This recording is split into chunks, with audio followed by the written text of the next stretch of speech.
1,32,00,000 হিন্দুর দেশ বাংলাদেশে মোট নিবন্ধিত মন্দির কতগুলি? মোট নিবন্ধিত মন্দির 40,000। আচ্ছা, এই 40,000-এর মধ্যে রামসীতা মন্দির, রঘুপতি মন্দির, রঘুনাথ মন্দির কয়টা? আর কয়টা রাম মন্দির হিসাবে আছে? না, একেবারেই রাম মন্দির হিসাবে স্বতন্ত্র মন্দির বাংলাদেশে নাই এরকম ইতিহাস কিন্তু নাই। আছে, কিন্তু কয়টা?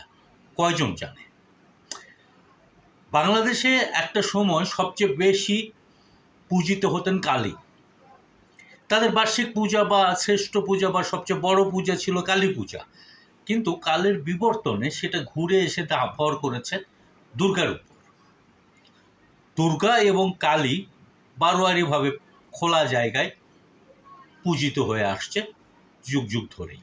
তার মানে এই নয় যে কালীর আলাদা কোনো মন্দির ছিল না, কালীরও মন্দির ছিল, কিন্তু পরিমাণে খুবই কম।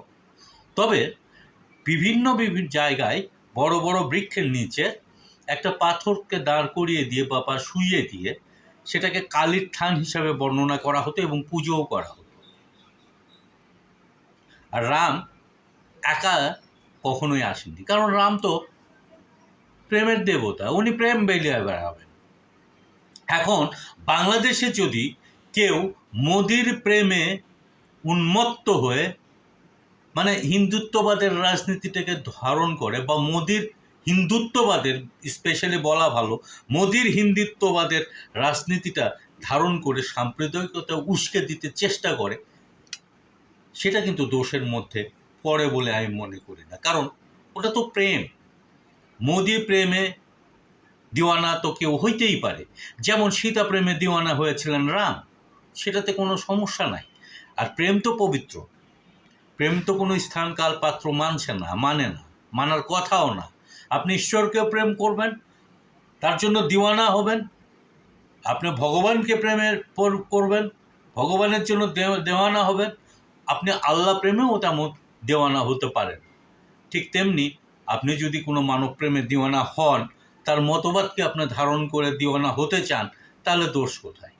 কিন্তু একটা উন্মাদনা তৈরি করার আগে প্রথমে ভেবে নিতে হবে যে আমার দেশের যে ধর্মীয় কালচার সেটা আমাকে কতটুকু সাপোর্ট দিচ্ছে বা সাপোর্ট দেবে।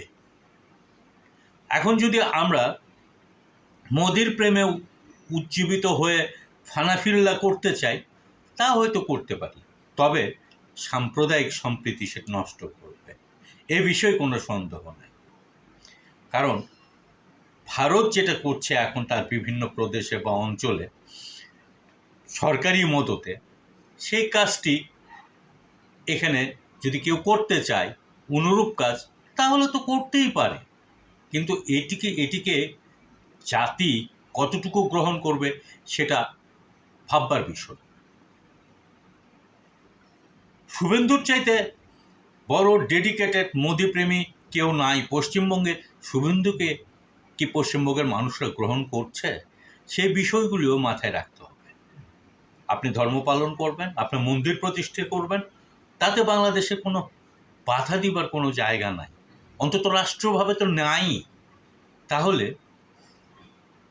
আপনি যে কাজগুলি করছেন সেটা আপনার আরেকটা সম্প্রদায়কে যাতে উস্কে না দেয়, সে বিষয়গুলি মাথায় রাখা উচিত নয় কি?